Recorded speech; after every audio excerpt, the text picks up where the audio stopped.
top 5 practices. Then they say here are some pointers for navigating change during digital transformation.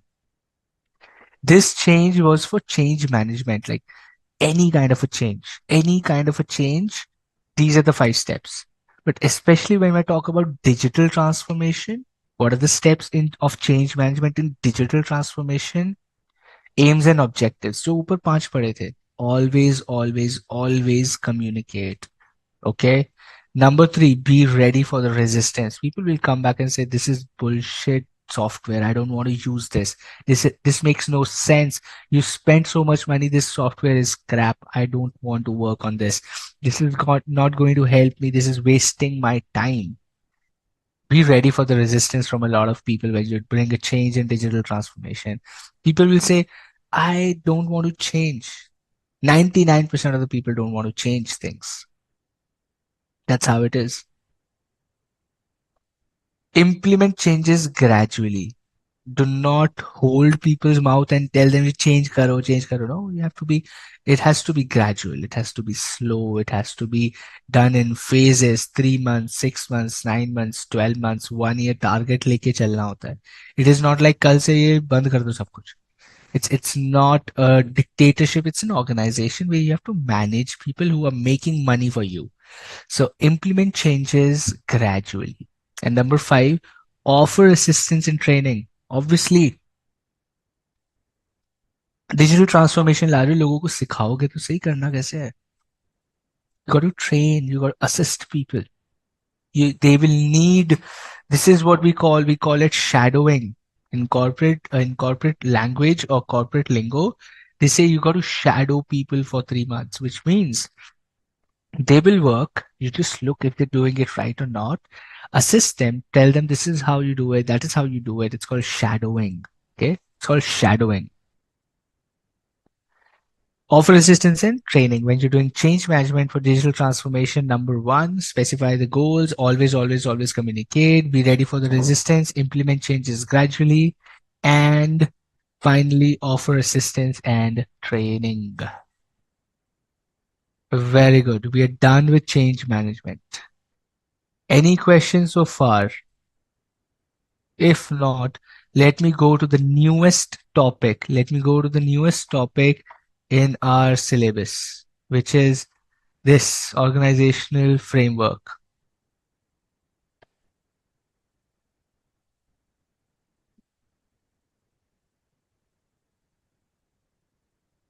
Online payment is an example of digital transformation. Yes, it is.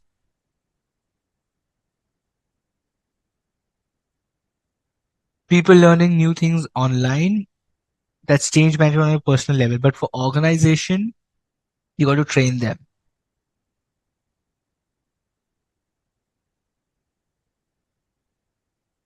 So far, so good. Give me a thumbs up. Okay, let's move to the next one so that I can take up the next topic, which is organizational framework and the newest topic in strategic management, the history of strategic management in ICAI. This is the newest topic, and the Mendelos as well, Vesico. But these are some new topics. So when I say this is a new topic, you got to ensure you know this, because expect a lot of questions from new topics. Okay. The examiners would want to test new topics way more than the existing old topics, where they are also board making questions. They will be excited to make questions on the new topics. So be very sure you're reading them carefully, to understanding them very carefully and from exam perspective. Okay, cool. Let's go to the next one, which is organizational framework. The McKinsey 7S model refers to a tool that analyzes a company's organizational design. The goal of this model is to depict how effectiveness can be achieved in an organization through the interactions of hard and soft elements. The McKinsey 7S model focuses on how the soft S's and hard S's elements are interrelated, suggesting that modifying one aspect might have a ripple effect on the other elements in order to maintain an effective balance. What is ripple effect? Who will tell me what is ripple effect?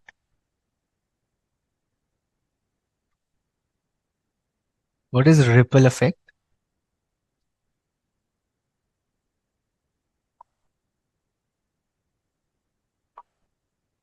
This will have a ripple effect on other elements. So what is ripple effect?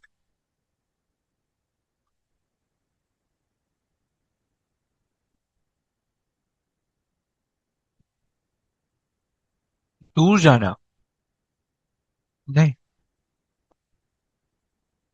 Reverse. Hmm. Ruturaj has given the answer. So when you have a stagnant water, let's say you have a pond, wherever you have a water, you throw a stone in water. There are circles that go wider and wider and wider and wider and wider, right? It's called ripple effect. It's called ripple effect. Correct. When a droplet also something falls in a stagnant water, you will see circles going big, big, big, multiple circles going far and wide. So ripple effect means something happens, it has far wider impact. It has a wider impact. It goes wider and wider and wider.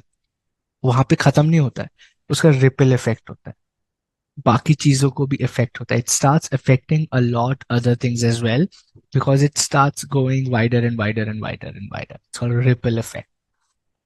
Okay. So McKinsey 7S model of organizational design, the hard S's and the soft S's, three hard S, four soft S. The three hard S's are strategy, structure, and systems. Strategy, structure, and systems. Okay. Number one is strategy. Number two is structure. Number three is systems. Strategies. What steps does the company intend to take to address the current and future challenges? Structure is how is the work divided amongst people? How different departments work and collaborate amongst each other? Systems. What are the different formal and informal processes in the company structure based on? How do people communicate? How do people work? How do people share their work? How do people potentially get new work in the company? How do people reach out for more work? How do people essentially finish their work? How efficiently they do that? The systems. What are the tools they're using? What are the skill sets they're using? Okay. That is that is the system essentially. So how things happen in the organization. Strategy, what the company intends to do, how they want to do that. Structure, what is the reporting structure, how is the work divided. Systems, how do people achieve those goals and objectives, what are the tools and systems they follow, the processes they follow. The three hard S's. Now the four soft S's, right? The four soft S's are shared values, staff, skill, and style. Okay. Shared values क्या होती हैं? Shared values are what is the idea that the organization subscribes to? Is this idea communicated credibly to others? Shared vision, value. So, value system. Remember chapter one? You were talking about values of the company. This is shared value. This is shared value that what is the value system that the company follows and whether that has been clearly communicated to everybody. Yes or no? Number two, staff.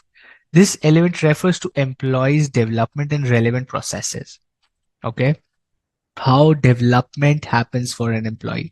Are employees happy? How are they learning new things? Are they developing as an individual? Are they getting new stuff done? Are they excited about work? People, the staff is a soft element. Number three soft element is skill. Company का skill क्या है? Is the company good in designing? Is the company good in manufacturing? Is the company good in distribution? Is the company good in multiple things? It could be good in distribution and marketing and production. It could be good in transportation, design and marketing. It could be good in finances and marketing. It could be good in HR and marketing. It could be good in PR, while the product might be flop, but they know how to sell a flop product as well. They are excellent sellers. So understand the skill of the company. Number four soft skill is style. It depicts the leadership style, how it influences the strategic decisions. Leadership style we will study in detail as well. Transactional, transformational. Are they strict or are they friendly and motivational who bring about change? There are two kinds of people who can bring about change. Either they'll order, say, this is how it is to be done from tomorrow, or people will be like, see, I will be really happy if you do this. And I think this is going to be really helpful for you. And I think you should do this. Number one leader comes and tells you this. But this is going to be useful for you. I think from my experience, this is what we should do. And it will be really great if we do this. I think we should start doing it from tomorrow. What do you say? You would say, yeah, yeah, I think we can do that from tomorrow. Let's start doing. Let's try first. Like, okay, let's try and see if that works. You're getting the job done.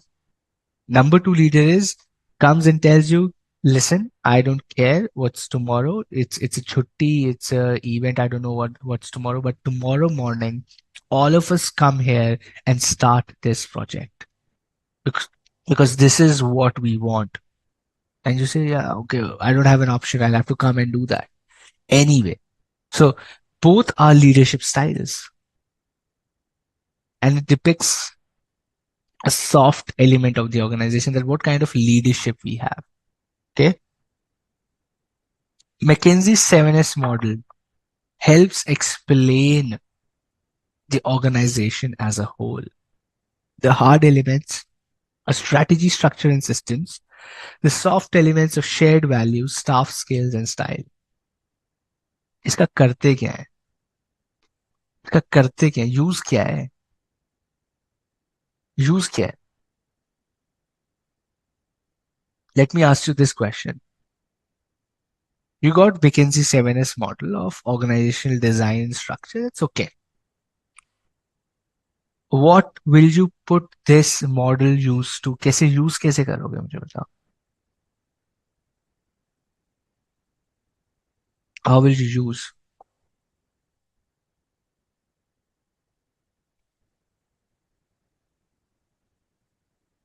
I just want to see how aware you guys are and how cleverly and intelligently you can relate to what we're doing.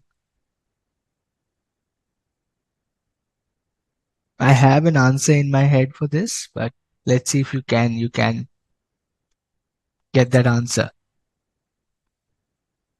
What would you do with this model? क्या use क्या है इस model का? चलो समझ गए, it gives an understanding of the company, but what will I do? What will I do with this thing?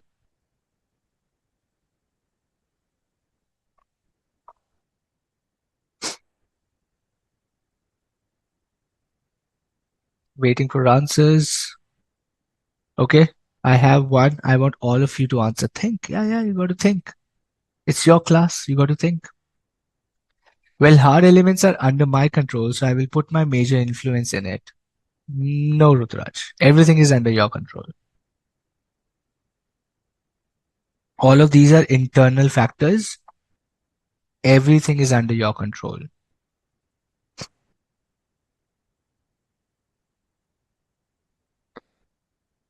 Better organizational structure. Okay. Will use this framework for the growth of the company. How? Prashna, how? ठीक है, you will use it for growth. You will use it to make it a better organizational structure. How? It is not telling you anything about कि करना क्या चाहिए. It's just telling you how the company is. How will you use this model?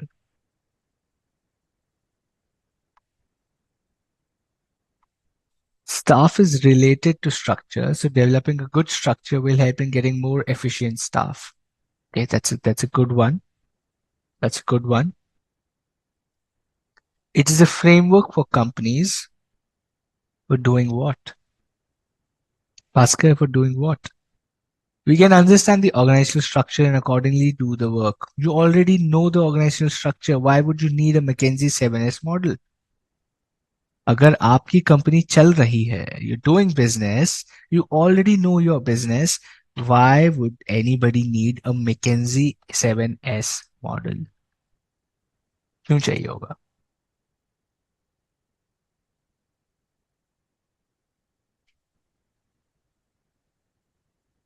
बताइए।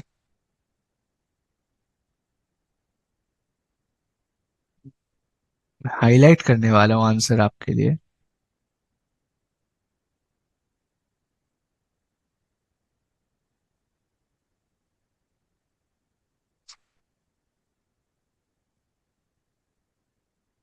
I already saw this answer, right? Who had given this efficiency wala answer? Where is it gone? Yep. Rito had already touched very closely. Strategy formulation. We will see our priority and work upon it. Find either effective or not. Yeah, almost there. How to make strategy and get implemented for effective balance. It helps to achieve long run vision of the company. Okay. Strengths can be used and weaknesses can be worked upon. SWOT analysis नहीं है ये. How to make strategy? No, no, no. It's all about. Yes, your message is reaching, Shravan. I see this. But आपका answer आया skill staff, right, Shravan? Yeah, I read that. But I have highlighted the answer for you on the screen.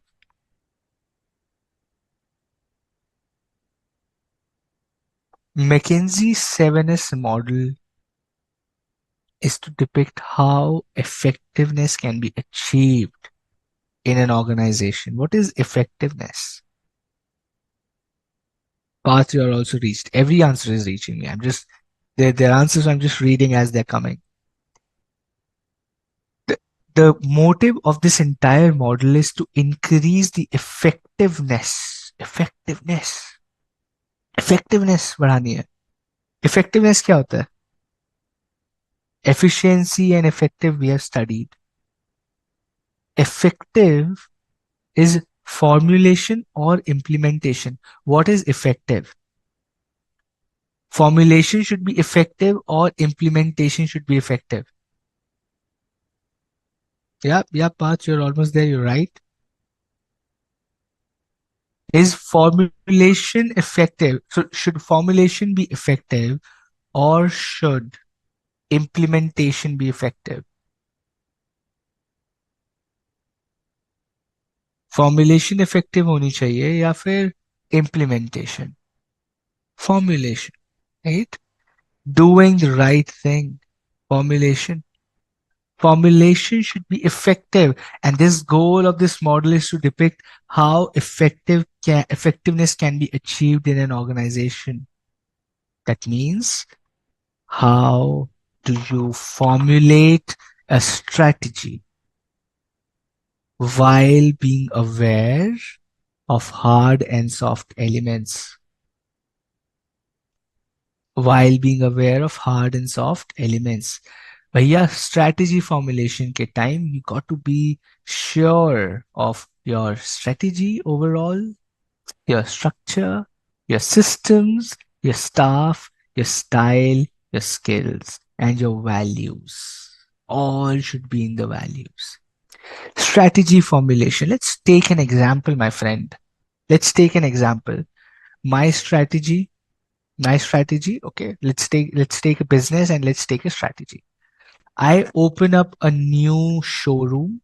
I have opened up a new showroom of wedding clothes, okay, of a female or women wedding clothes, okay, lehengas and saris and all that. I've opened that shop. मैंने एक बड़ा सा showroom खरीदा. I have spent 5-7 crores on the showroom, and I put 5-7 crores of mal or stock in my showroom. 10-12 crore rupees I've invested in this business. Now I am formulating my strategy saying that I got a nice location. I have started my shop. I know it's a booming industry. People spend a lot of money in this. I will be able to flourish. So I opened this. Now I want to change my strategy. I want to change my strategy and I want to say that I do not want to be a mass uh, seller. Like I don't want to sell a lot of stuff. I want to sell this stuff only to some affluent people. I just want to target the affluent people. Okay. And for that, I bring in a new designer. I bring in a new designer who is very strict. I bring in a new designer, and this new designer, she is very strict and arrogant, but she knows her work.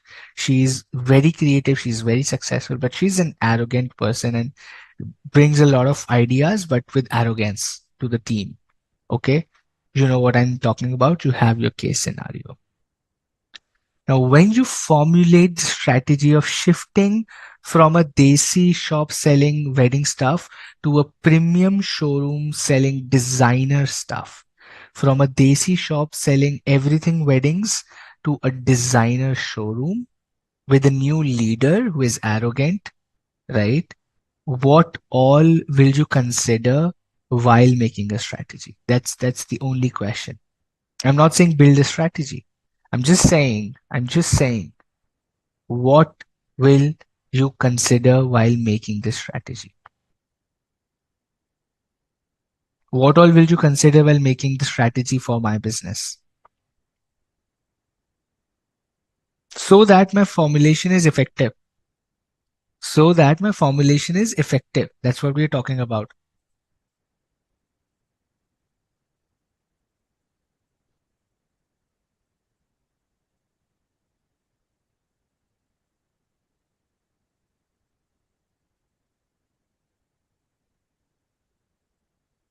What all will you consider to ensure my formulation is effective?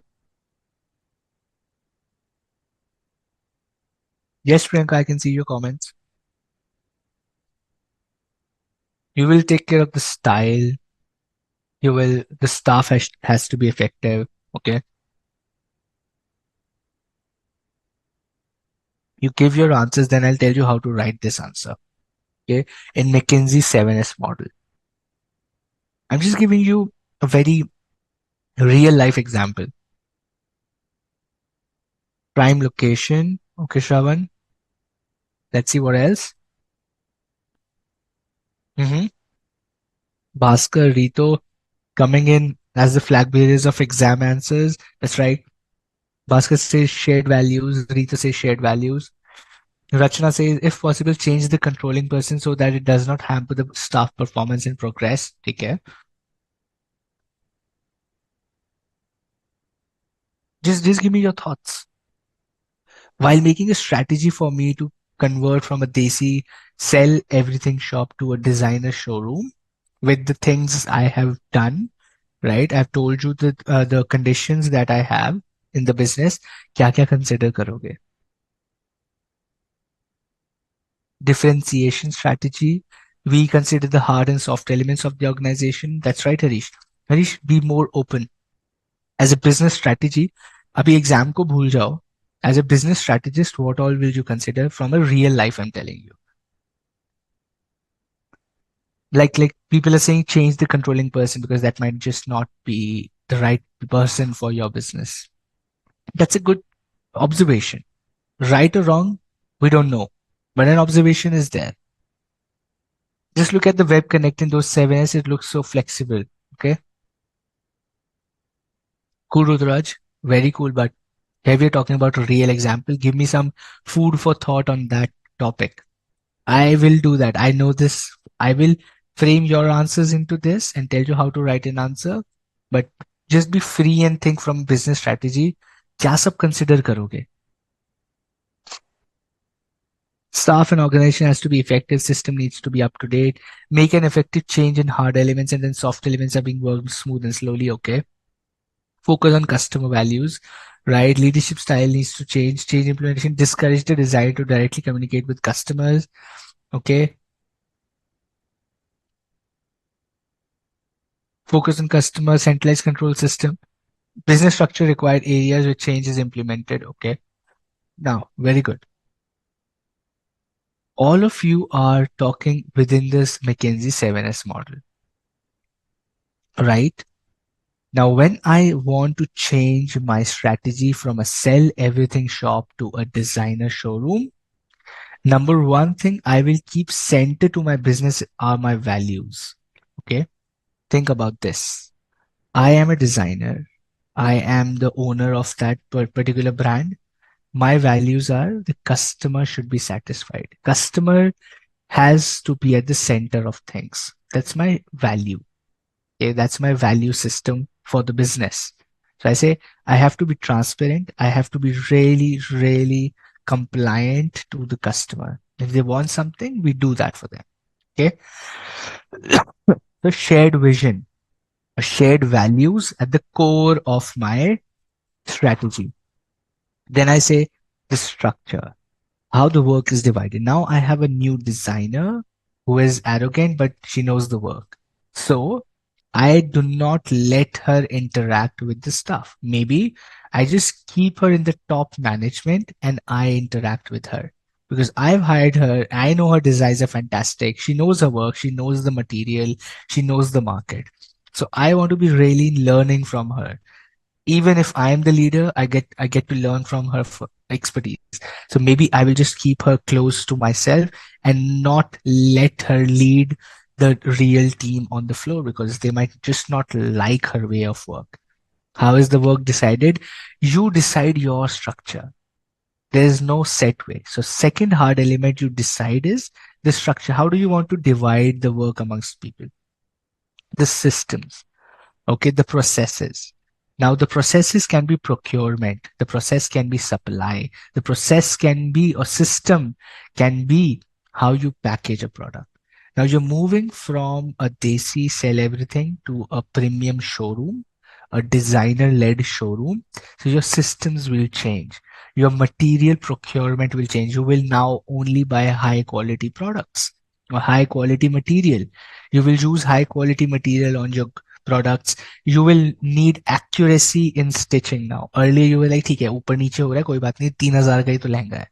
But now if you're going to sell a lehenga for 30,000 or 40,000, you would need accuracy कि ये line यही होनी चाहिए. This should be here, that should be here.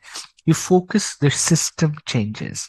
When your strategy changes, your system, the way of doing things changes. That is three hard elements. You change your strategy, you change your structure, you change your system. Okay. And when we talk about soft elements, shared vision across everything that we've talked about. Customer are at the center. Number two are staff. My people now need to behave like a premium brand. I cannot let my people or staff or employees behave like it's a mediocre gully ki shop. They got to dress well. They got to speak some English. They got to welcome people like, "Hello, ma'am. How are you? Please have a seat." Got to make that environment for the showroom as well, right? So I need to train my staff, their development, relevant processes, performance, feedback.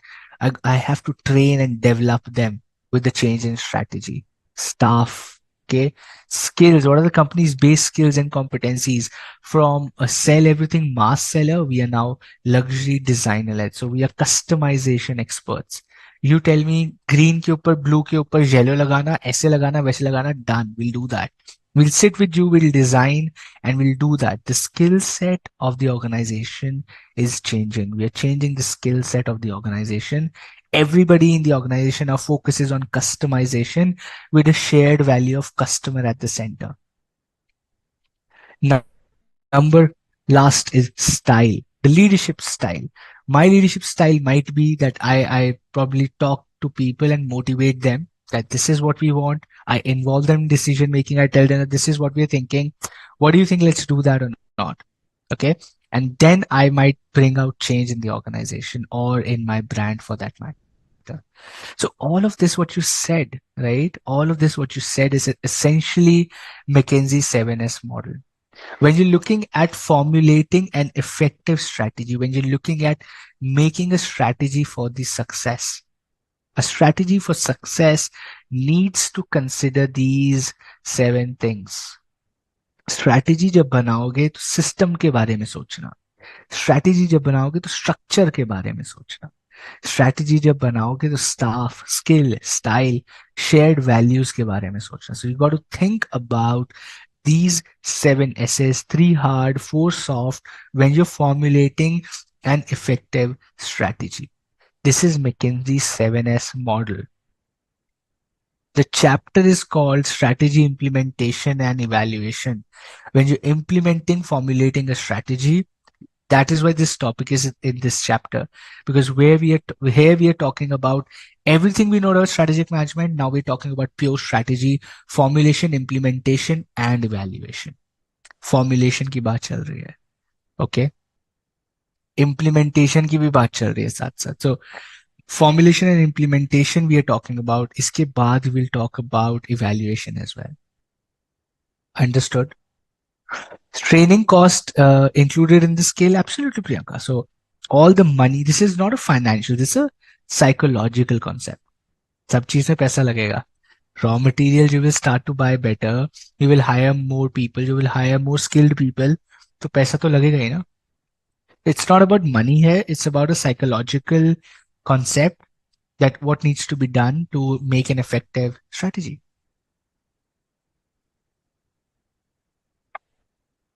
This is clear.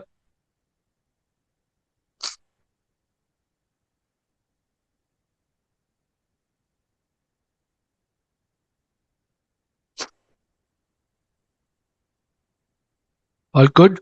Let's go to the next one. Thumbs up, emojis. People have slept already, is it? नहीं है तो एक दो thumbs up, okay, कुछ तो भेज दो. I can't see your faces. Thanks, Divya. Divya says clear. Niveda says yes. Cool. Now, I am pretty sure the smart, all of you are super smarties, okay? I know you guys are really smart. You have a very strong mindset and thought process. And when I was talking about, now, tell me honestly, okay, tell me honestly, when I was explaining McKinsey 7S, you said, right, yeah, this is an okay concept, but I'm not fully convinced. Matlab, do you really need this thing? Isn't this a common sense? Do you really need to make a model out of it? Do you really need to make a model out of this? Matlab, it's so common sense. Why would, obviously, when you're making a strategy, we look at people and systems and resources. We know that. Why do you really need a model out of this? Right? Did you think about this or not? Give me a yes or a no, an honest yes and no. When we're talking about McKinsey 7S, the thought you might have is that this is just random model की भाई ठीक है भाई करना है तो एक concept बनाना है so just made a model out of it but it doesn't really help make the strategy effective. Did you think about that? Like you were not probably fully convinced how is this going to make strategy more effective? It's giving a structure to the thoughts, but how is it going to make it more effective? ये तो बताया ही नहीं model ने मुझे. Did you think about this honestly? Yeah, yeah, absolutely. Nikita says, Rachna says, right? Ruturaj is a hard worker, not a smart worker. Okay, Ruturaj, but yeah, you thought it's an okay thing, Raj, right? You thought it's not. It's so easy. I don't know. It's such a common sense. क्या model है ये? It's not even solving any problem. It's just giving a different answer to an existing thought process. Correct? Now, you feel like it's a mixture of things we already know. Sometimes flow without direction is useless. The McKinsey helps to make an effective strategy having clear structure. True. Absolutely true. That's what we're saying. It gives you a structure of thought that what all needs to be considered. But it doesn't really tell you how to make it more effective. It does tell you what all needs to be considered, but it doesn't really tell you how to be effective as a strategist. And that's where we come to this topic. This model has its limitations as well. Some problems and shortcomings of the model. Number one, it ignores the importance of external environment and depicts only the most crucial elements within the organization. McKinsey 7S model में external की तो बात ही नहीं करी. We became so cool as a luxury brand. I changed this. I trained my staff. I made a very cool showroom. But external environment demographic तो देखी ही नहीं. People will not buy my product. The demographics of the location where my shop is, nobody's going to buy a 30,000 lehenga. Do hell with my McKinsey 7S model. The external environment was not even considered, right? I brought in a designer from London. She is well educated. She'll make these lehengas fantastic. My staff is in suited, booted. Everybody enters my showroom. I give them a diet coke and some cookies and nachos, and they feel like, wow, hotel mein aaye hain. Very good, fantastic. But they will not buy your product because the demographic, the economic status, the aspirations are not there as like you expect your customers to be. The area is not right, maybe. Could be anything. The price is not right. Number two, the model does not clearly explain the concept of organizational effectiveness or performance. It does not clearly tell you how is it even effective, how to make it more right in terms of doing the right thing. What is that right thing? I don't know. The model is considered to be more static and less flexible for decision making. It's more of a straight structure instead of how do you make decisions. It is generally criticized for missing out the real gaps in conceptualization and execution of strategy. It is generally criticized for missing out the real gaps in conceptualization and execution of strategy. Okay? That means it is not matching with the reality of things that happen with the business. It's more of a common structure giving exercise to the strategy rather than what happens in reality. It's a good model. It helps you cover all the aspects while you're making the strategy. It's a good tool, it's a good method, it's a good probably model when you are making a strategy, but it doesn't really give you that X factor that you need for your strategy. Right? It gives you a structure कि क्या क्या consider करना चाहिए मुझे, but it doesn't tell you कि how do I make the best out of it. It just tells you that do consider all of this. Like, but what should I consider the most and what is most critical for me? Like that, I don't know. That's what this model does. Okay. Yeah. That's right. Ruturaj is going and Googling a lot of stuff. Okay, ji. A very, very interesting concept in organizational structure. Okay. The ideal organizational structure is a place where ideas filter up as well as down.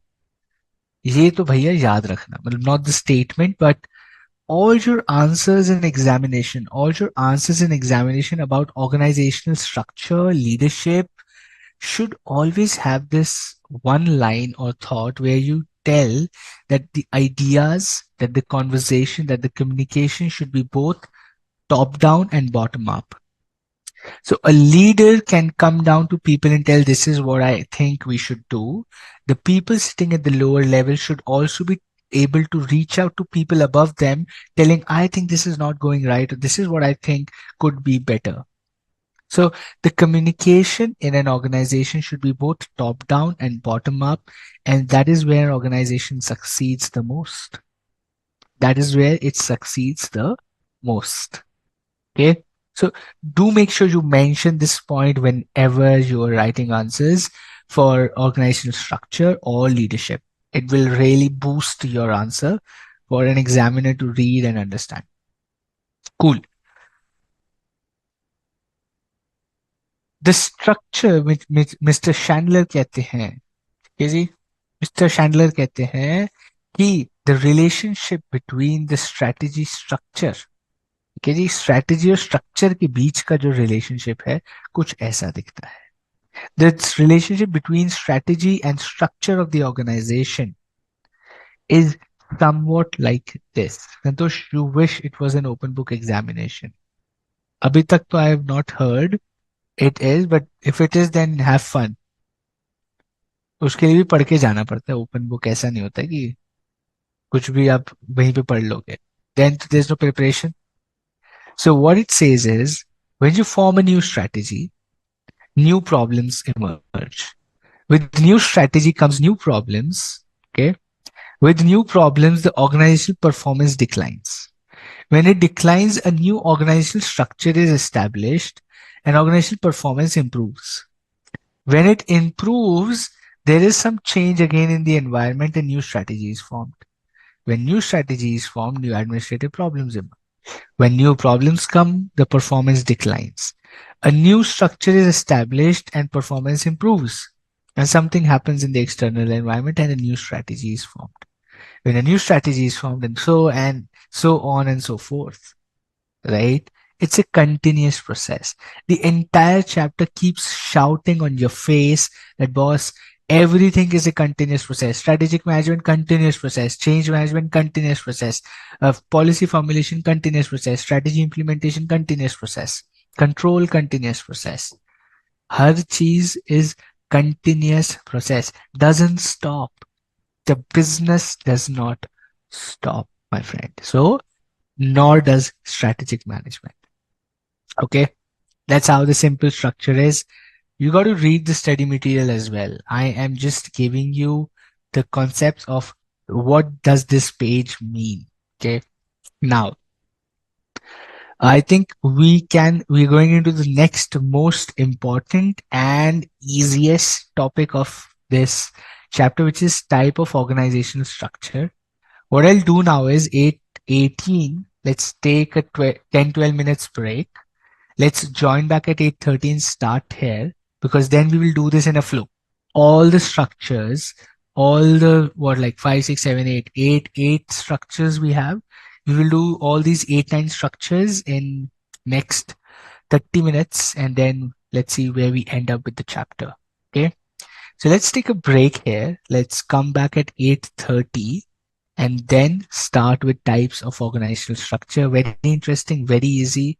And we will do that with a lot of examples from real businesses. Okay. I see you at 8:30.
One, we are back, and I'll just wait for another minute or so for you to join in. Once you join back, do give me a hi, hello, we're back, so that I know we have the audience back and we can start with types of organizational structures.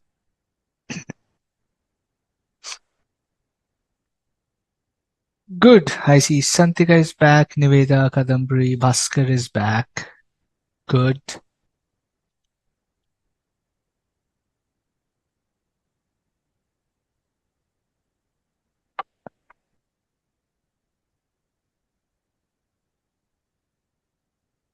Super. Okay, we're back. Much better, sir. Thank you so much. Right. Manish is feeling too cold. Anmol gives me a green signal. Avantika says present. Priyanka says you're back. I am front. Okay. Super. Nikita gives a thumbs up. Double to you.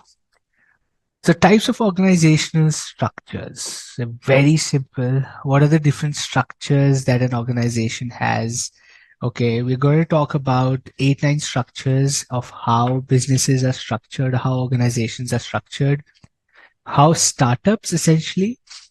The topic is more about the different structures that organizations have. What you should probably take away from this topic is what you should probably take away from this topic is that what kind of organization uses which kind of a structure.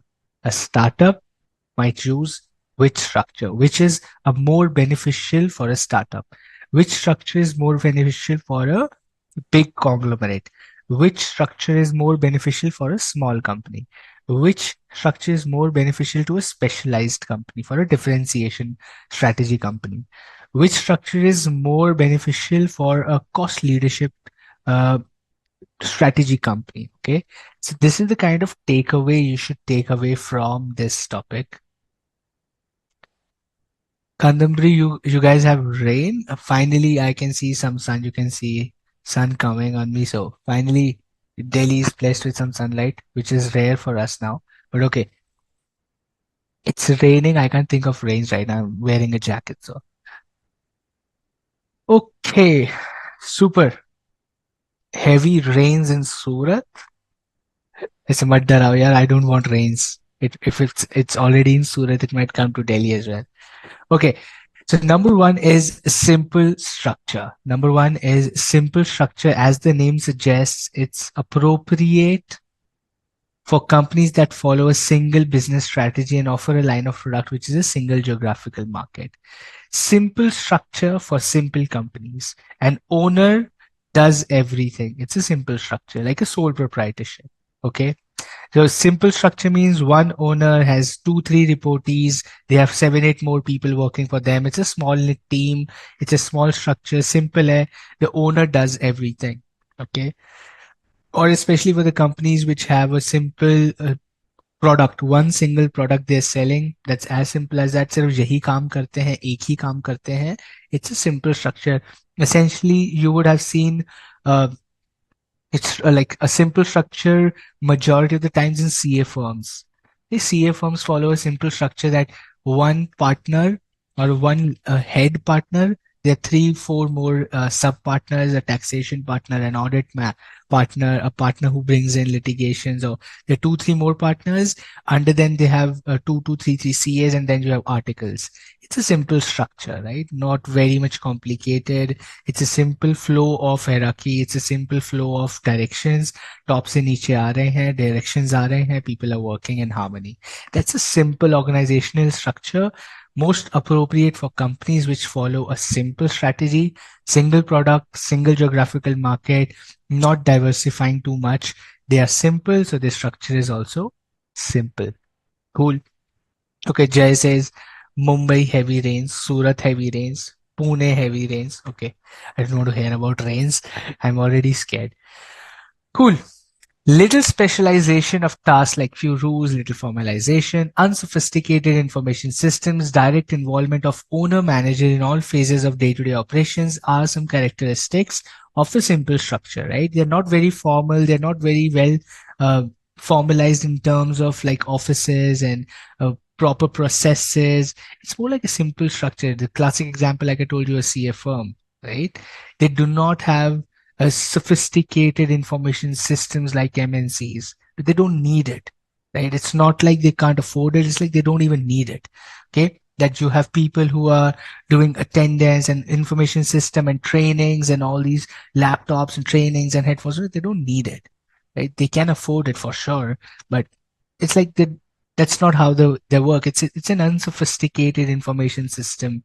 They work on how they want to work on the business, right? It's a one man or woman. One man, when I say it's a gender net neutral, okay? So one person driving the entire thing.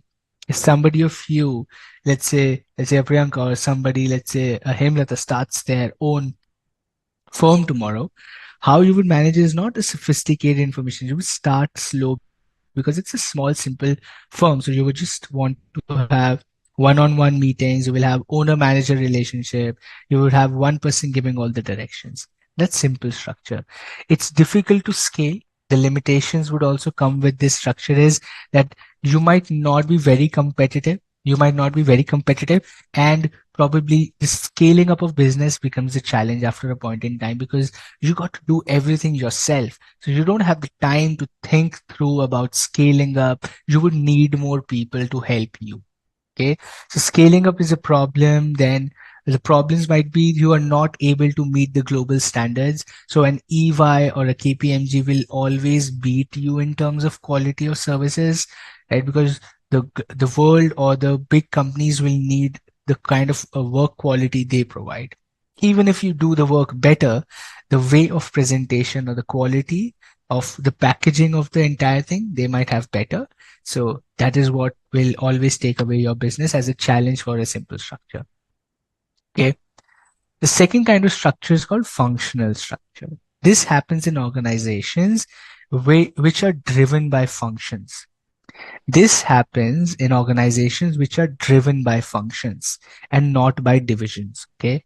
Now, each function will probably have, each function will probably have a functional head, and they will be looking after all the products, all the businesses of the company under that function. For example, if you look at the screen, the CEO, the CEO has different functional heads, HR head, an HR head, marketing head, finance head, right? Then R&D head or strategic operations head. So what is happening is COO, Chief Operating Officer, CFO, CHO, CMO, CTO, Chief Technology, CRO, Chief Regulatory or R&D Research and Development Officer. What are these guys doing is, let's say there's a company. Let's take an example of a company which is working in XYZ product. Let's say they make soaps and shampoos. They make soaps and shampoos. Now they have a functional structure, which means they are dividing their entire company into different 5, 6 functions that are there, and they manage the entire company through functions. कि finance function बताएगा कि भाई पूरा business कैसा चल रहा है. The R&D department is innovating on all the products that the company sells. Okay. Now, this is how the functional structure works, where the entire functional leads lead the show. The functional heads, the functions lead the show for the business. The finance function, the HR function, the marketing, the planning, the corporate R&D, the human resource, all of these functions actually run the show for the business, and they look after all the products that the company is selling. So it's a CEO, under them all the functional heads. That is a functional structure, a widely used structure in business organizations because of its simplicity and low cost. Because this function is looking after all the products, this function is looking after all the products, so it is a simple and low cost structure. You just need so a CEO, and you will need 5, 6 more leaders, and then they will manage everything. You will need one head and 4, 5 more as heads, which is C-suite people, and they will manage everything. Okay, so 7, 8 leadership people, and they can manage everything. It's a simple, low-cost structure for a big company. A functional structure group starts based on the functions like production, marketing, finance. We got it. A functional structure also promotes specialization of labor. Okay, encourages efficiency, minimizes the need for an elaborate control system, and allows rapid decision making because everything finance goes to this, everything operations planning goes to this, everything marketing goes to this person. So it's a quick decision making, rapid decision making, specialization of labor. So you are not probably you are using your resources for the right job and this structure because a finance person working in the finance department is hardcore expertise in the finance. Okay, you want me to zoom this? Okay, here we go. Let's zoom this. Okay, this is a functional structure. Now, compared to a simple structure, there are also some potential problems with the functional structure. Differences in functional specialization or orientation may impede communications and coordinations. Thus, the CEO officer must integrate functions at all levels. Now, this might mean is the marketing person, the marketing head might say we will have to spend a lot of money on marketing. Only then we can grow as a business. If we want to target a growth of 20%, we want a 20% CAGR, which is compounded annual growth rate.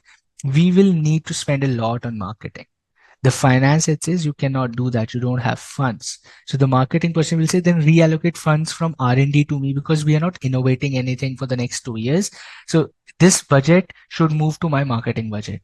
Now R&D person will say, why will you move my budget? I need this money for innovation. We are continuously doing innovation and research. So we need that money.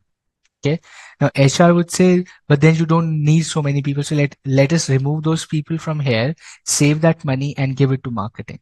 Okay. The finance says okay, but then R&D says no, you can't remove my people. They are very crucial to what we are doing and the study we are doing on the soaps and shampoos.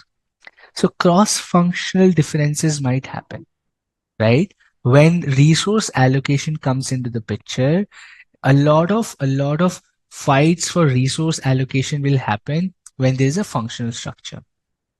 Okay, this is one big problem. Communication coordination is one big problem, and that is where the job of the CEO comes into the picture. Now this person who is heading all these, he or she has to manage every person.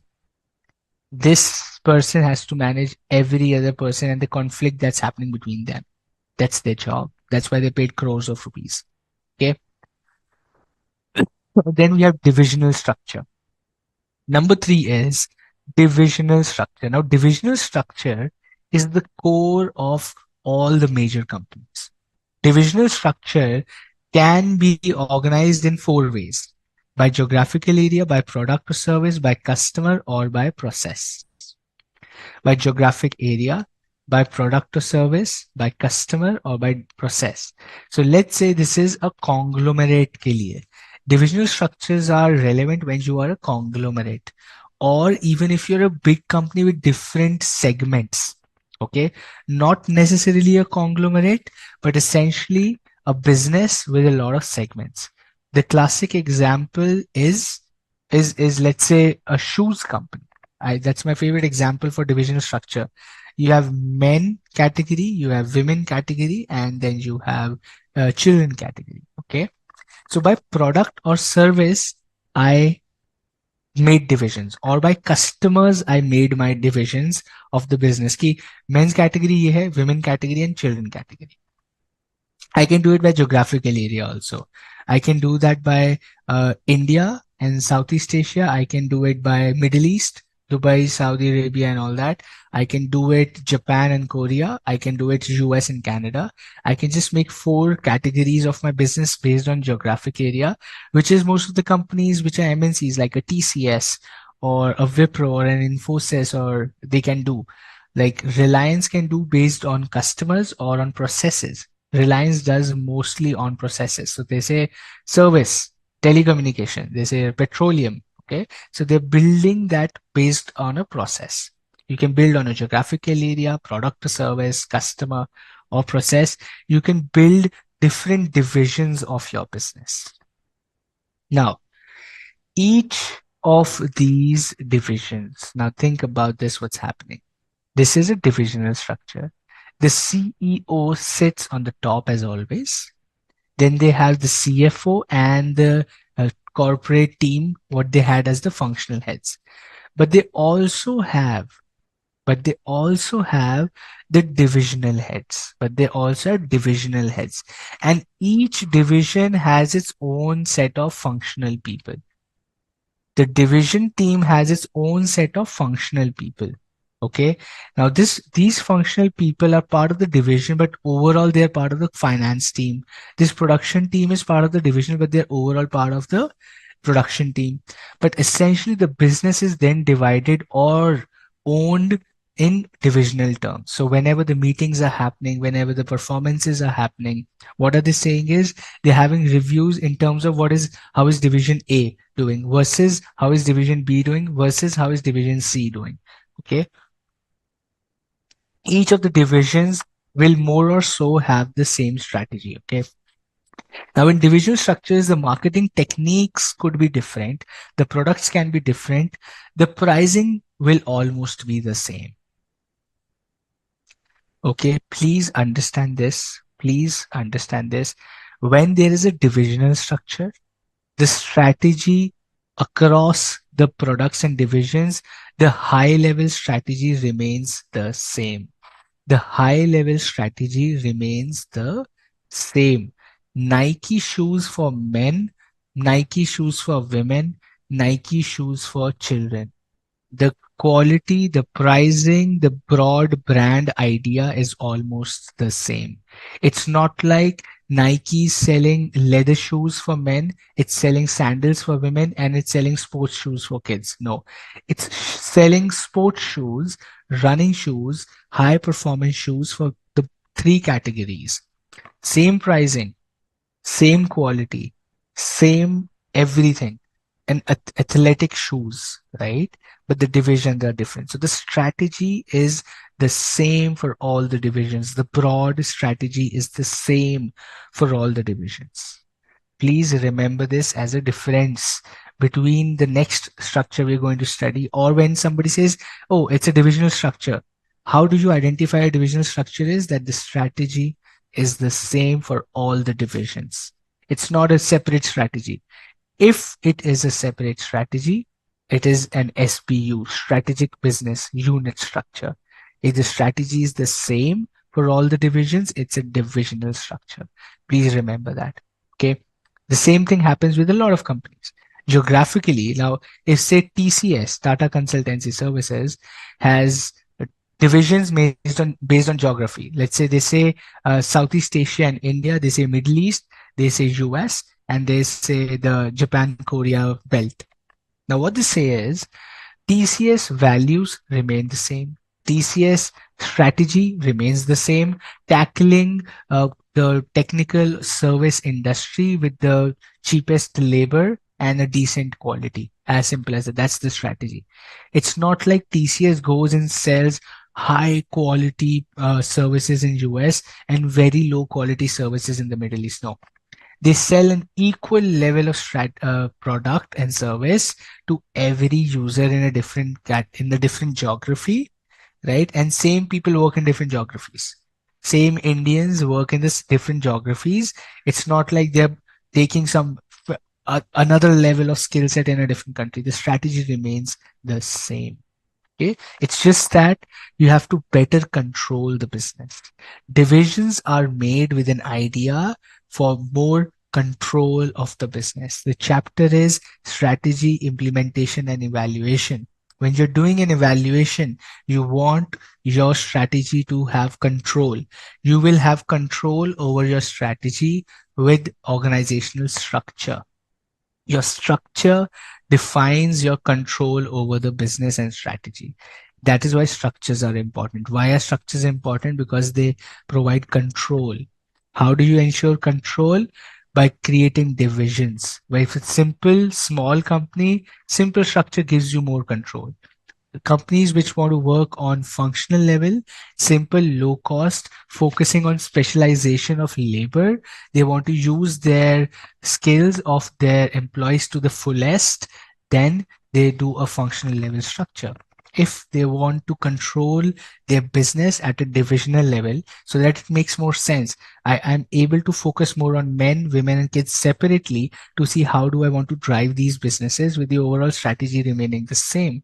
How are the different segments doing? Where do I need to put more money? Where do I need to put more money? That's how I will identify when I have divisions to understand that Nike does fantastic in men, women, but the children segment is not that good as of now. Okay. So do we want to invest the money there or not is our decision as business heads. Okay. But it's easy to control the strategy. That's divisional structure by geography, product, customers, process. So what does finance and PR do in this example? They take care of the division they are working for. So finance team of division A is working for the financial analysis, planning, strategy of division A. Marketing or PR of division A is doing marketing and PR for the men segment, let's say. The B wale are doing for the women segment, let's say. Okay, cool. A divisional structure has some clear advantages. First and foremost, accountability is clear that you're part of the division, your division is doing good or bad, it's very clear. That is, divisional managers can be held responsible for the sales and profit levels. Okay. As a result, employee morale is generally higher in divisional structure than it is in a centralized structure because your performance is very clearly defined. Limitations of divisional structure क्या है? The most important limitation is that the divisional structure is costly for a number of reasons. First, each division requires a functional specialist who must be paid. Every division has their own set of functional people, their own business people, business head, and everyone. Second, there exists some duplication of staff services, right? Facilities, personnel. For instance, functional specialists are also needed centrally at headquarters to coordinate divisional activities. Somebody will be sitting at the top to consolidate all the three divisions and see how the company as a whole is working. Top level पे भी एक finance team बैठी होगी which will consolidate the three divisions and figure out how the overall company Nike is working. There will be finance team within this and this. A lot of duplication of work happens when you have divisional structure. Okay, all the three divisions will report their financials every month. Somebody sitting at the top level with the CEO level will consolidate that and see the overall company how it's doing. Okay, so you need finance for each division, you need finance for the top level as well. So it's a duplication of a lot of efforts. Same people doing the same, collating data for seeing together. They doing collecting data, seeing it together. So a lot of people working here, a lot of people working there. बहुत सारे लोग चाहिए होते हैं. It's a duplication of effort, specialization of services नहीं मिल पाती है यहाँ पे. Okay. Third, the managers must be well qualified because the divisional design forces delegation of authority. Better quality individuals require higher salaries. Now, each of the division needs a head, and these are costly people because they are the heads. They know the business well, so they charge a lot of money. They are good salaried people, so you got to spend a lot of money on them as well, right? A divisional structure can also be costly because it requires an elaborate headquarters-driven control system. The divisionals are always there, but there are people sitting at the corporate head level, like the finance team, the HR head. That है जो सारे divisions को together they see as one. That team is looks after the company as a whole. वो team भी है, divisional team भी है, CEO भी है. बहुत लोग चाहिए होते हैं divisional structure. Okay. Now, the divisional structure by product is the most effective for implementing strategies when specific products or services need special emphasis. We will talk about this in SPU more. From divisional structure, two more structures came into the picture. Okay. From divisional structure, two more structures came into the picture, which was multi-divisional structure, or M form of business, which was developed in 1920s. And this is now redundant. Nobody uses M form multi-division structure. What they now use is strategic business unit. Okay, multi-divisional structure same SBU level पे ही आया था. Okay, so creating separate divisions, each representing a distinct business. Each division would have its own functional hierarchy. Divisional managers would be given responsibility for managing day-to-day operations. A small corporate office that would determine long-term strategy. So it was same as a divisional structure, but there were too many divisions. Okay, the M structure was like when you have more than 7, 8 divisions. They said ki M structure multi-divisional. There are too many, not just two or three. There's 7, 8, 9, 10 divisions. Then they said in 1920s the companies were becoming big. Let's make a multi-divisional structure. But it did not last for long, right? Because it was very, very costly. इतने सारे divisions में सोचो कितने सारे लोग चाहिए. Okay. Then they came up with a concept of strategic business unit. The strategic business unit structure changed everything forever. I'll tell you why. This concept is relevant to multi-product, multi-business enterprises. Companies, see, however, because of financial controls are focused on financial outcomes, they require each division's performance to be largely independent. Multi-divisional की shortcoming की वजह से SBU came into the picture. Okay. Now, when SBU came into the picture, SBU came with the concept that was strategy for every division. Strategy for every division needs to be specific to it. Why? Because the needs of a particular division are different.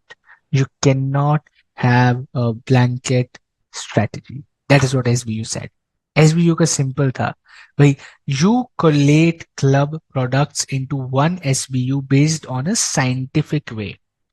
An SBU is a grouping of related businesses which is amenable to composite planning treatment. As per this concept, a multi-business enterprise groups its multitude of business into few distinct business units in a specific way.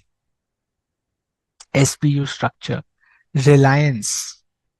Reliance Media has Geo Cinema, has DreamWorks, has Reliance Production House, has all these CNBC and all the products that they have bought, right? Ad Labs and whatever they bought. Everything comes under Reliance Media SBU. For telecommunications, then they have Geo SIM or the Geo services. Then they have B2B services of Geo. Then they have other telecommunication companies they're buying. All of that comes under telecommunication SBU. Okay. Now they are creating SBUs based on scientific relationship between the products. SBUs are always made or grouped. All the products in a particular SBU are grouped based on some scientific way, which makes them common, something common between them. Classic example is in conglomerate FMCG companies. Okay. Conglomerate FMCG companies like a company selling soaps, shampoos, atta, chawal, and then they have washing powder, then they have edible oils, then let's say they have water bottles, they have soft drinks, they have fruit juice and everything. So what they will do is they will create three SPUs.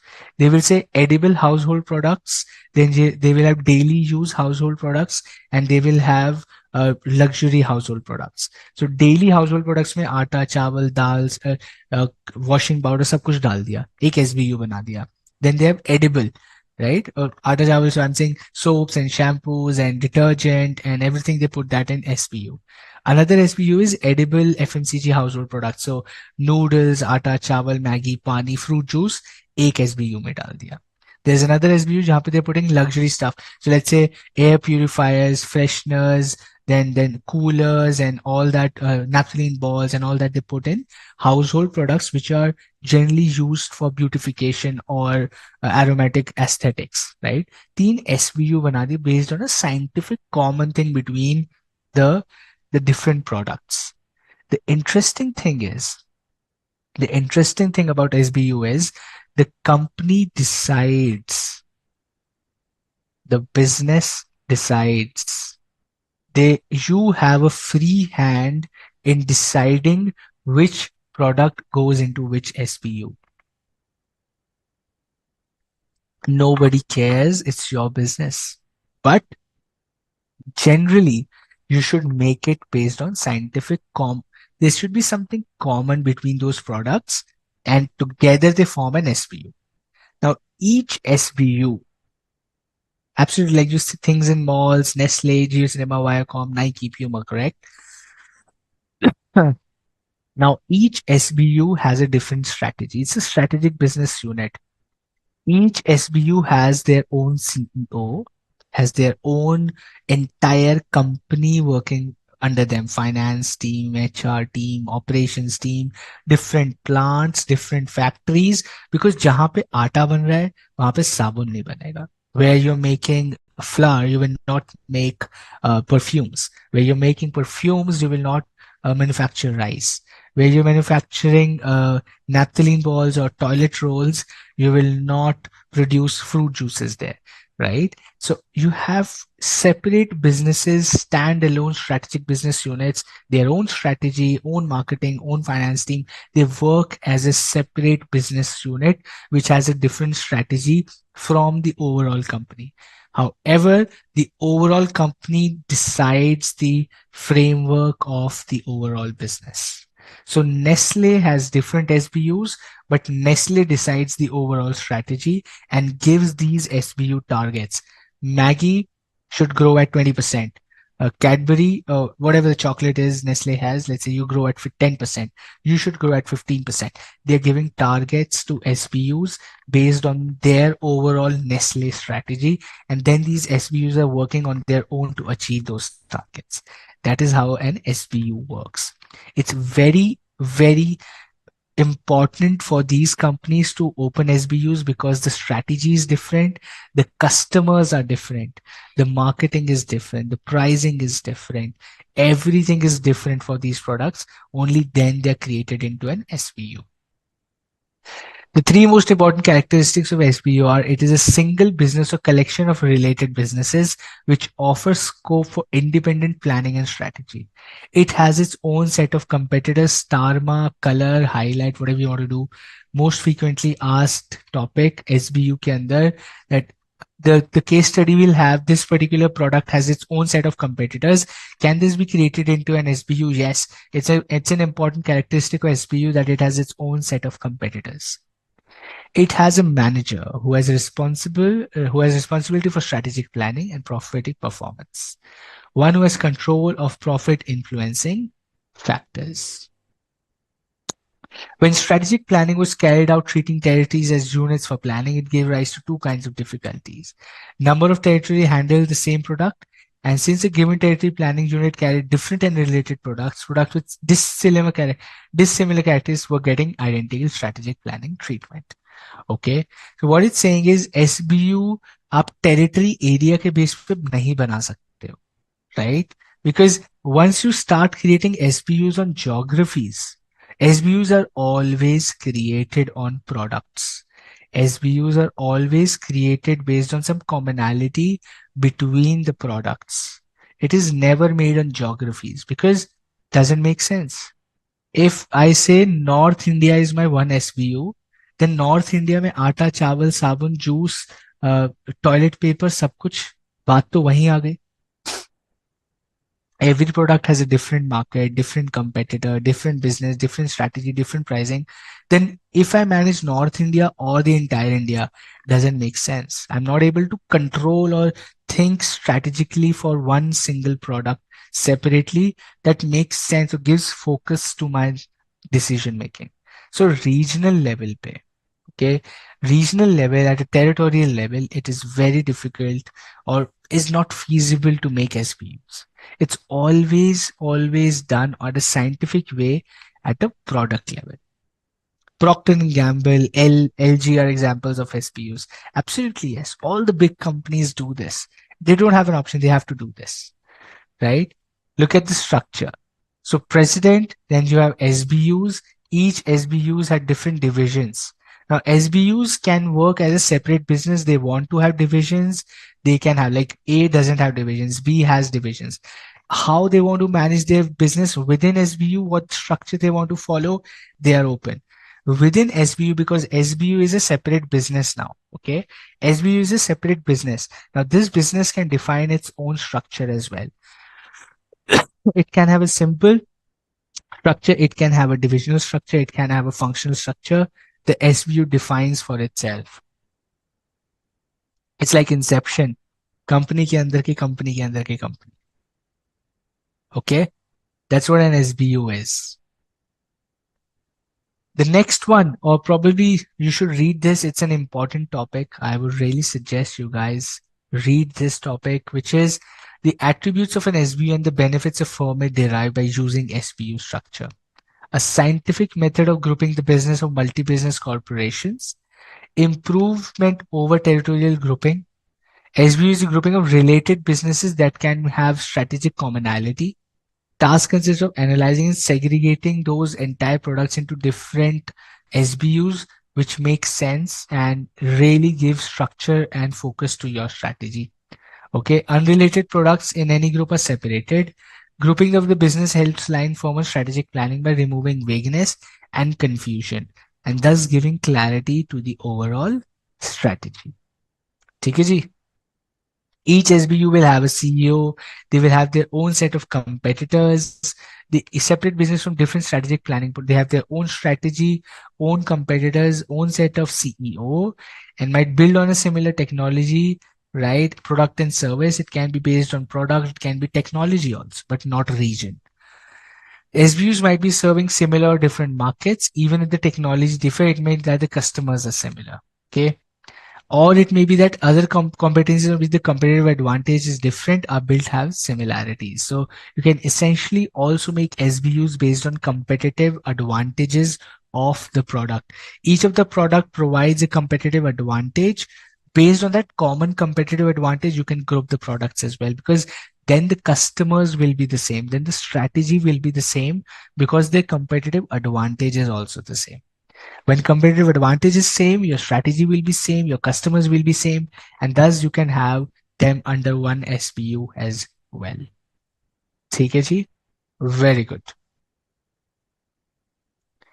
The last one before we go to the new age one, we have more, but the last one in the big company segment is matrix structure. Now, matrix structure is even, I would say, one level ahead of divisional structure in creating a chaos. Okay, this is how a matrix structure looks like. This is matrix.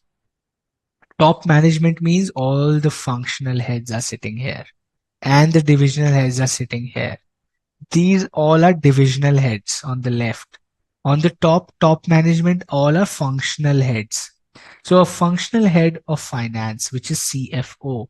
CFO has finance head for one division, finance head for division 2, finance head for division 3, finance head for division 4, finance head for division 5. This division 5 has its own sales head, finance head, marketing head, HR head.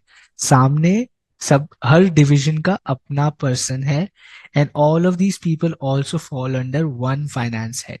So it's a multi matrix. It's a matrix like this finance person is reporting directly to the finance head, also reporting directly to the divisional head. So if this person has to take approval, they will have to take approval from the division head and also the finance head. That's a big problem. It takes a lot of time. This person and CFO, the divisional head and CFO can have a conflict, and this person might not be able to do some work because it might be time bound. इसका भी approval लो, इसका भी लो, this is नहीं, ये तो ठीक नहीं है, this is नहीं, नहीं कर दो, कोई बात नहीं, ठीक है. So what will you do? You are stuck here. Okay, that's one problem with matrix structure.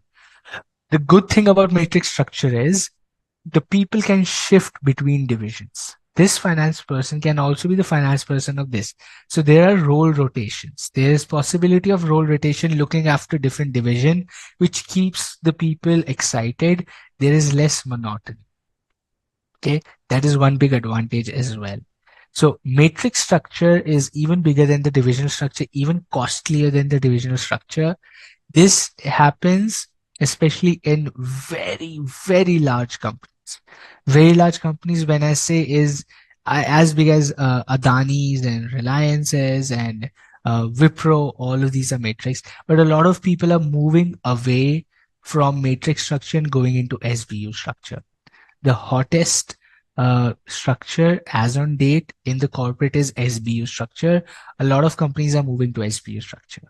Okay, matrix used to be one of the most efficient ones 10 years back. Now it's SBU.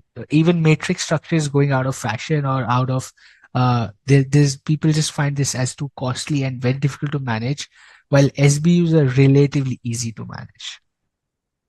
Okay, Rahul, you joined now. What have you missed? You have missed 2 hours of the class. We have done a lot of stuff. The president is very powerful. Absolutely, yes. Trillions of money is under their map, always at any given point of time. In exam, how do we explain SBU in short? The pointers, the 3 pointers, separate strategy, separate competition, separate based on scientific way you group products which have a separate competitive advantage, separate set of competitors, and a separate strategy. As simple as that. Okay.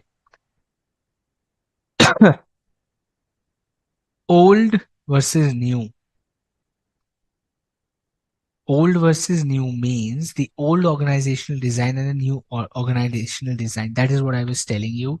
The the new age structures or designs are more independent. Earlier, it used to be one large corporation, LIC, ONGC, Indian Oil, so big company, one, two people at the head managing everything, one large corporation. Vertical communication hota tha. Vertical communication means the boss tells this will happen, then uske niche, then uske niche, then uske niche. It used to flow vertically, right? If you have to take approval, you take approval from manager, manager from their manager, manager from their manager, and the top boss. Okay, vertical communication hota tha pehle. Then there was centralized top-down decision making. ऊपर से नीचे decision आता था वो करना हो. So you just got orders, you have to follow that. Vertical integration. It used to be vertical. Everything used to be vertical. The organizations used to be vertical earlier. Now, work and quality teams. Okay. Then that means the work or the quality was based on the team structures. When you have the work or the quality teams, they were only focused on their work. Functional work teams. Finance only used to do finance. Minimal training because you are not specializing into anything. They're not wanting you to go and do another thing. They will say, आप जो कर रहे हो 20 साल आप यही करोगे. Earlier, the organization structure was somebody doing a finance for this particular thing will keep doing finance for 20 years for this particular thing. No training required. They can do their job for 20 years very easily. Specialized job design. Okay.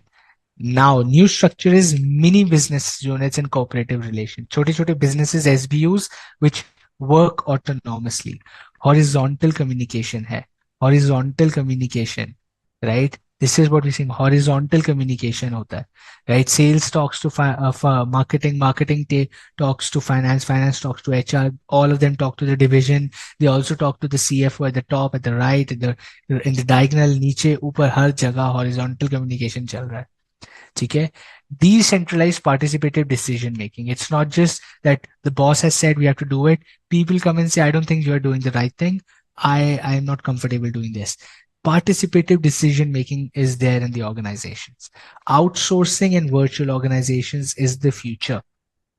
People are outsourcing and there are virtual organizations in the companies which are basically helping all the companies to take down their cost. Things are going out of the company, outsource हो रहा है. The organizational structure is becoming leaner and smaller. Come manage करना है, and a lot of work is being given outside the organization that you manage all of this. We'll pay you a contractual fees. I can't manage so many people in my business, right? It's becoming the new trend. Autonomous work teams. That means autonomous self-sufficient teams. You do not need to tell them what to do, how to do, why to do, when to do. They will do it on their own. cross-functional work teams. Like I was talking, finance goes to marketing, marketing goes to sales. So salespeople become marketers. Marketers become salespeople. Salespeople come into finance and commercial roles and then become the CFO. It's happening. You would see a lot of these things happening around you. And that's what cross-functional work teams is becoming. So new age, new way of doing things. Extensive training. People need to be trained on AI, technology, Anaplan, Excel, presentations, communication skills, people management, team leadership, leadership qualities, all of that. Extensive training has to be given to a lot of employees for them to succeed in their roles. Okay. And the final one is the value chain team focused job design. It's not a specialized job, it's a value chain team focused design wherein people are given jobs where they feel they're adding value to the organization and also to themselves. If people think they're not adding value to themselves or to the organization, then maybe they're not going to stay for long. The structure would start eroding, the structure would start falling. So it has to be a value chain based job design in the new age of doing things. Okay. That's right. Rudraj says पुराने जमाने के लोग, just like Atmaram Bhide. Very nice. Diagrammatic presentations are allowed in the exams? Absolutely. Yes. Please draw diagrams wherever possible. नहीं बनता है फिर भी बना दो. It gives so much power and depth to your answer that you understand a concept. Make diagrams wherever possible. Small. Take a pen. With the pen itself, you can make boxes and arrows and a small graph or a diagram. Helps like anything. I can assure you, 2-3 mark तो ऐसे ही मिल जाएंगे, right? Because the examiner feels so happy that the student is trying to explain the stuff to me. So that gives that confidence to the examiner that this person, this student knows what they're writing.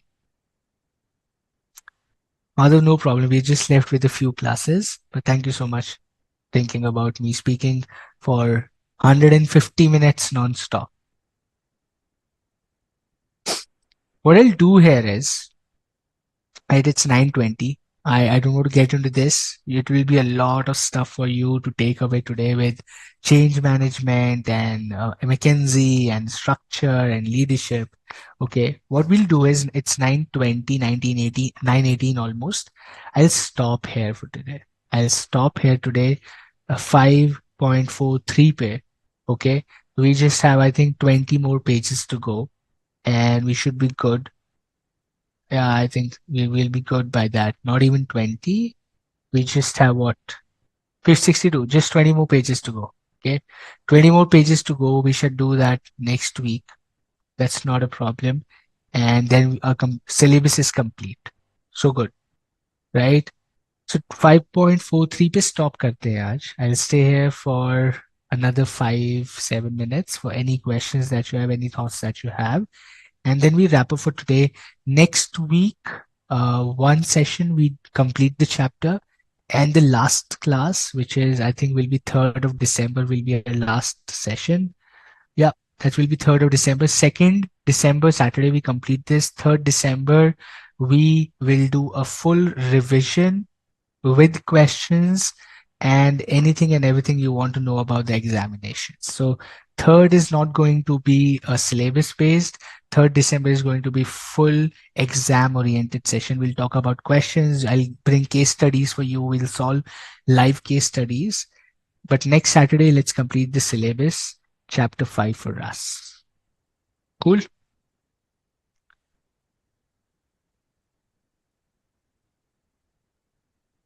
Yeah, Rani, I'm not allowed to share that. You can always follow on LinkedIn and figure out, right? You have a lot of people there.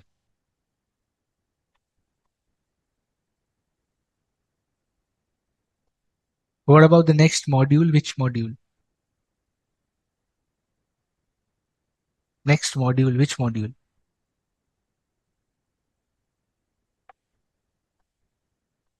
Sure, Rao, you should go and ask ICAI that I should teach FM as well. I'm okay teaching. I don't mind teaching FM as well.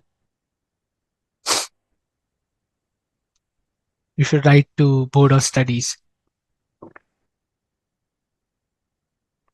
Case studies going to be tough. Okay, let me tell you, I bring case studies which are going to be tough and tricky, not as easy as we make the syllabus, because I keep telling you, exam is going to be tricky.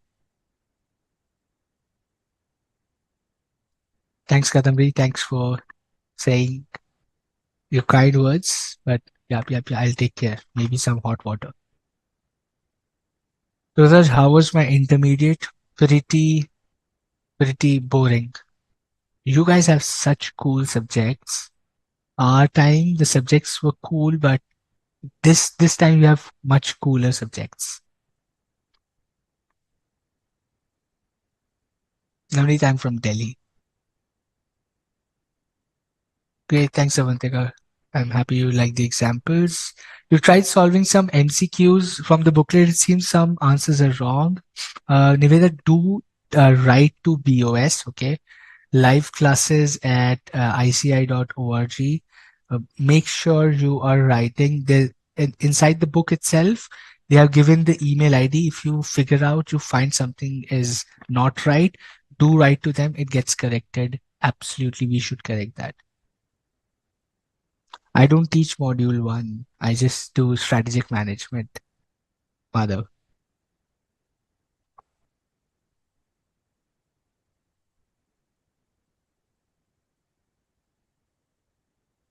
Okay, trick or treat.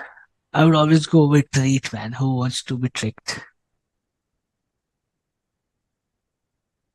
Raj, I'm not essentially essay allowed to teach financial management. You will have to write to BOS to ask me or probably allow me to teach financial management. Does SBU have different product or same products under the different strategy? Harsh, it can have one single product or multiple products who are similar in terms of their scientific way or the grouping based on their competitive advantage or customer base. Okay. So the scientific way the products are related, like sabun, like soaps and shampoos and body wash, right? And detergent, washing powder, all of these will come under one segment, related segment. All of these are kind of soaps and cleaning agents. Like but your noodles, your chocolates, your fruit juices, your choco pie, your different drinks would come under another. These are different products but can make one SBU because they have something related common to them, like junk food or edible items. Okay, so that's how you make SBUs. Awesome, good to know that, Sakshi. It's a great experience, good experience for me as well.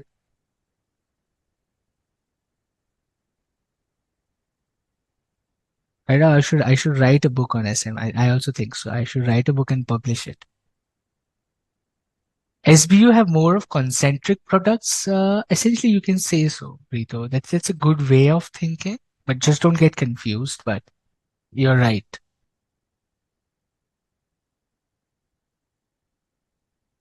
Cool. Thanks, Imrita. Thanks, Divya, for that. All right. With that, let's wrap up for today. Okay, let's wrap up for today. I'll see you next week. We complete chapter 5. And on the next Sunday, we close our last session for strategic management with a case study and revision and exam oriented discussion. And with that, your strategic management will be done by the, the very first week of December itself. Okay, cool, Ruturaj. I can try that for sure. With that, I'll see you next week. Thanks everyone who was active and see you guys next week. Thank you. Bye.